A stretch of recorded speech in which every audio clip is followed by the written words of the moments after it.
What straight people should really know about gays. Hey, it's Prince of Queens, and over the course of YouTube's existence, you've probably noticed a few videos that have come out which say things along the lines of, "Who's the woman in your relationship? Hi, I like dick, and so does my boyfriend. As it turns out, we are both the men in our relationship. That's the whole point of being gay. There's no need to try to fit my relationship into your heteronormative box." That's right, I said it. Keep your heteronormative box away from me and my body, okay? "So bro, I know you like guys, but like, are you attracted to me? Really? Really?"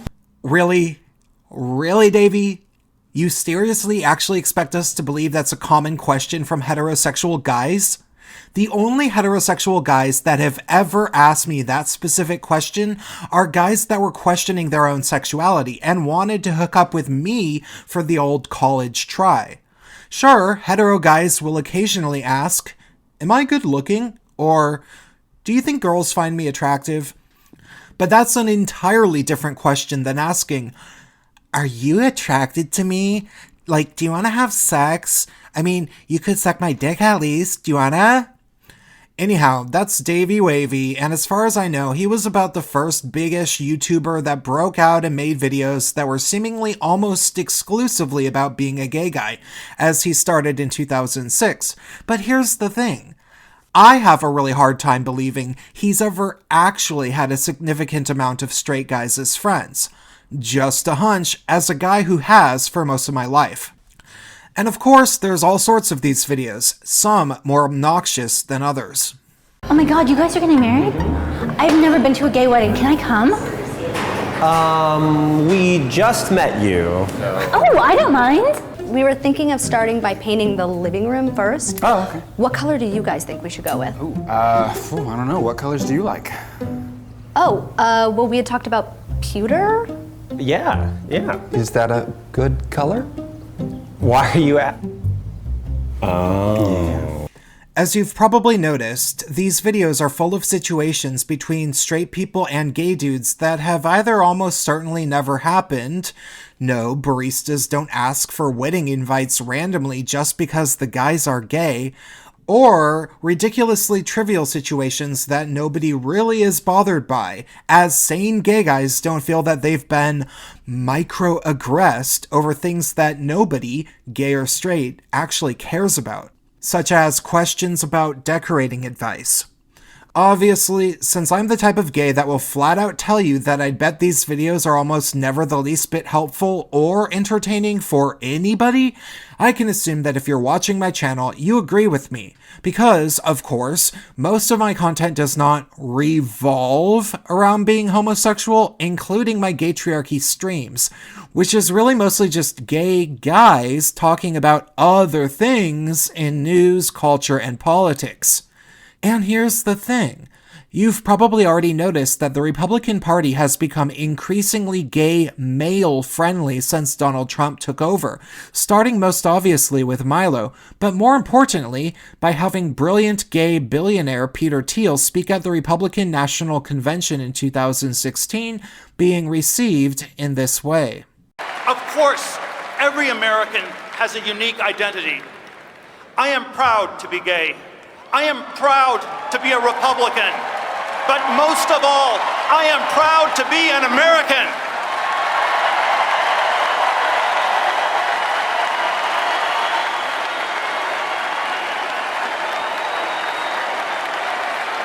That said, as more and more gay men are not only coming out as conservative, libertarian, or relentlessly politically specific centrists like myself, who thoroughly hate the left and have extremely long-winded and complicated political views that can't easily be defined, right-wing straight guys and gals are undoubtedly starting to realize that they should get used to the idea of having gay friends, often for the first time in their lives.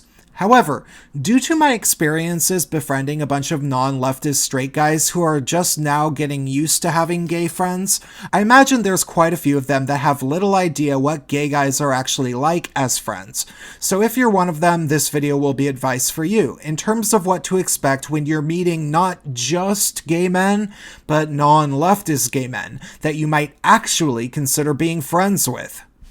The first thing to know is that as a general rule, we aren't all that sensitive. Granted, I certainly don't speak for all gay guys in this regard, and that will be true for literally everything I'll be stating in this video. However, if there's any gay guy who's talked to many gay and bisexual men about their non-leftist political views, I'd probably be the guy. So I can assure you, almost all of us have a sense of humor, bare minimum. This is the thing that comes up most often when I go on a channel I haven't been on or with guests that aren't used to talking to gay guys. They're usually worried that they'll offend me by criticizing the way most gay men tend to behave, but usually they are criticizing gay men for things that mostly amount to them being whiny, annoying leftists, which are not inherent to gay men universally. It's at those times when most center to right-wing gay guys will probably tell you something like, "Oh, that's just SJWs and I can't stand them. Probably more than you can't stand them. I don't hang out with guys like that, and if I realize I'm on a date with one from a dating app, I won't go home with him. It's just not worth it. There's a reason I ended up voting for Republicans, because the leftist gay men around are completely insufferable." Now, this seems fairly obvious, I'm sure, but it goes beyond that. For example, you actually can make gay jokes around such guys, and if it's a funny joke, they'll probably laugh, and they might even mention that they're going to use that joke themselves in the future. However, I would advise that if one of these gay guys tells you that a joke isn't funny, a gay joke, usually because it revolves around a dated stereotype that might have never been true, you should probably listen to them when they tell you that, because, at least for me, I'm not usually offended, I just like to correct myths, like that gay guys actually listen to Cher or something, which usually hasn't been true for decades unless the gay guy is over 50. I'm certainly not offended if you make fun of gay guys listening to Cher, I get it, but it's not really true at this point. On a similar note, the second thing that you should really know is that although most gay guys won't actually say anything about this when it happens naturally around non-leftist straight guys, we would generally still prefer that you don't excessively call people the word that rhymes with maggot and starts with an F as an insult, or even that you constantly say, "that's gay" as a negative. If anybody still does that, it's been a while since I heard that. Not using the F word is actually really something to know about, because I've encountered numerous straight conservatives and Republican voters who have used those words around me, often frequently, and I literally always let it slide at the time because I didn't want to instigate some annoying, tense moment, and I figured, hey, if I'm going to be hanging out with straight people that are more right-leaning, I need to be accepting of how they behave day to day. However, there's been at least one instance that I can remember clearly in recent years when a heterosexual friend of mine was called out on Twitter for repeatedly using the F word, and she tagged me to come defend her, assuming I would, because she'd said it numerous times while on streams with me, and I had never gotten mad before. What she didn't know is that when it really comes to my true opinion, I'd personally prefer my friends not go around carelessly calling people the F word whenever they find them annoying, cowardly, or mean. The thing is this. When that word becomes synonymous with those things, even if it isn't used with that intention, plenty of people don't know the difference, and they assume this means the speaker has a low opinion of gay men. And honestly, I believe most gay men agree with me here. We'd prefer that that word doesn't get associated with negative things, and so if you can avoid using it, we would appreciate that. However, if there is a guy who is extraordinarily culturally gay, as in a gay accent as thick or even thicker than mine, who also is annoying, cowardly, or mean in a particular way that follows the very common patterns that homosexual men, and maybe in particular leftist gay men, exhibit, well, in that case, maybe calling them a maggot with an F is a bit more acceptable, though I would still advise that you should add an extra word or two in there to describe their specific behavior, such as catty maggot or dramatic maggot. If you say it like that and it happens to be true, I imagine it won't be such a huge deal to most non-leftist gay men. I mean, they probably wouldn't even care, simply because of the fact that it is truly an accurate description of how the guy behaves. And honestly, sometimes it's best to just call a spade and say exactly what these people are. Awful maggots. The third thing you should realize about gay men is that not all of us are automatically in favor of gay marriage simply because we're gay. Regarding this point, I'm not going to actually pretend that I have a great sense of how many gay centrists, libertarians, and conservatives actually feel a need to demand that gay men be allowed to get the same exact quote-unquote marriage contract that is given out to straight people, because there truly is a wide variety of opinions about this. Personally, I think marriage is stupid, largely because it comes along with so much baggage that I am thus completely sympathetic to the MGTOW movement, at least in spirit in terms of not wanting to sign up for the marriage contract. However, I do think that civil unions that at the very least give gay men next of kin authority over their partners is completely necessary, because many people, heterosexual or homosexual, simply don't want much to do with their families. Now, there's definitely other opinions that non-leftist gays do have. I have quite a few gay men who share most of my political beliefs as subscribers who happen to disagree with me about the way that they want the word marriage to be included as part of gay rights. But then there's also libertarian gay guys who generally think the state should have absolutely zero connection to such contracts that are traditionally tied to religion, and thus want something similar to myself. The point is, it's not at all unanimous that gay men want marriage.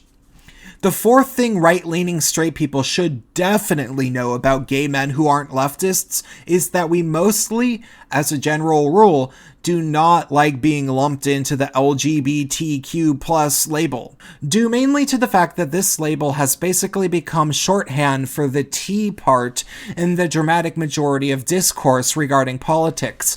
And not only do we not feel that the T's speak for us as gay men, not to mention all the cis feminists who claim to be LGBTQ+ in some capacity for no particular reason, who constantly do the speaking for the T's, usually to lecture gay men. But more so, we usually disagree with the politics of the transgender movement anyway, at least certainly the leftist ones. This is something that you've undoubtedly heard about if you've ever watched much of my channel and live streams, because of course we don't really care about the transgender bathroom debate, and personally, I'm absolutely against heavy-handed pronoun laws, especially regarding gender-neutral pronouns, and I'm fairly positive that all of this madness is one of the single biggest reasons that so many gay men are breaking off culturally from the LGBTQ+ hive mind. When I was a kid, the great debate was about how to defeat the Soviet Union, and we won. Now we are told that the great debate is about who gets to use which bathroom. This is a distraction from our real problems. Who cares? The fifth thing about gay men like myself that you should know is that we have no problem talking to straight people about the straight dating lifestyle, and those of us who are actually into things like fashion, health, and beauty topics, which isn't all but many, won't have a problem giving you advice about your appearance or an honest opinion if you ask us if you're good looking or if your boyfriend is. Honestly, for me it's very often kind of fun to have these conversations, because I got used to it by no later than college. If a straight male asks a gay guy, on a scale of 1 to 10, how good looking do you think I am?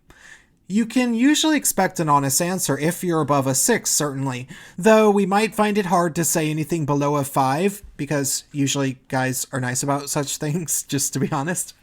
While some gay men are definitely uncomfortable talking to straight guys about such things to a certain degree, I can assure you that the dramatic majority of gay men who are decent enough looking and are past their early 20s will have no problem engaging in such conversations, because we're used to being around straight guys who aren't uncomfortable with us, and we aren't uncomfortable with them. Just take the compliments well and never think for a moment that the guy actually expects that you might show interest in him, even if he says you're around an 8 or something. He almost unanimously knows that it isn't ever going to happen, and if he's one of those weird gay guys who tries to get it to happen, he probably won't tell you that he thinks you're an 8. Also, for the record, you'll find that non-leftist gays mostly prefer masculine men in terms of having facial and body hair, being in good enough shape, though sometimes a pot belly is totally fine, having a confident attitude will definitely be a must, and sharing similar interests. So there's honestly a chance that he'll give you good advice for your own type of appearance, like how you should grow your beard, and he might have a boyfriend you'd get along with as well. So honestly, gay guys like this can be pretty cool for a lot of straight guys. The sixth and final thing that you should know about gay men is that we usually like plenty of guy stuff. Maybe not all of it, though some are into everything from sports to cars to things you take down to the range once a week. So you can always ask questions about this stuff when you meet a gay guy, and you might be surprised by what he's into. Personally, even just in high school, I was always really into video games, ping pong, some martial arts stuff, and electronic music, in particular drum and bass. And I was into a number of other guy things.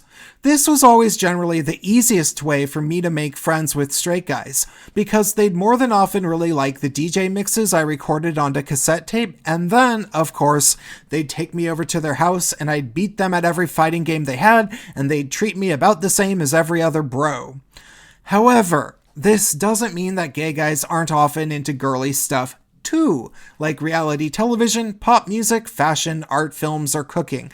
So don't be surprised if he has a bunch in common with your girlfriend as well, and ends up spending a lot of time hanging out with her on separate occasions. From my experience, the gay guys who say things like, "Oh, I have a lot of straight friends, I only have a handful of gay friends," tend to be the type of guys that get along at least reasonably well with both male and female straight people, and the best of us can maintain friendships with both the male and female of couples independently of each other. More so, I assure you, if a straight couple really does have a bunch in common with a gay guy, he'll actually be a really valuable person to have as a friend. Not just due to the fact that you never have to worry about the guy trying to steal your girl or frequently leading your boyfriend towards situations where he might cheat, but also because if you two ever start fighting, he'll likely understand both perspectives better than just about anybody, and he can thus be a helpful mediator if he's willing. Okay, that's all. If you found this video enriching in any way, maybe it was all fairly obvious, but I don't know, please note that I'm currently extremely low on funds, as I legally don't have access to my savings until late July. So think about what you can do to help by donating to me on PayPal or signing up on Subscribestar. Thanks a bunch.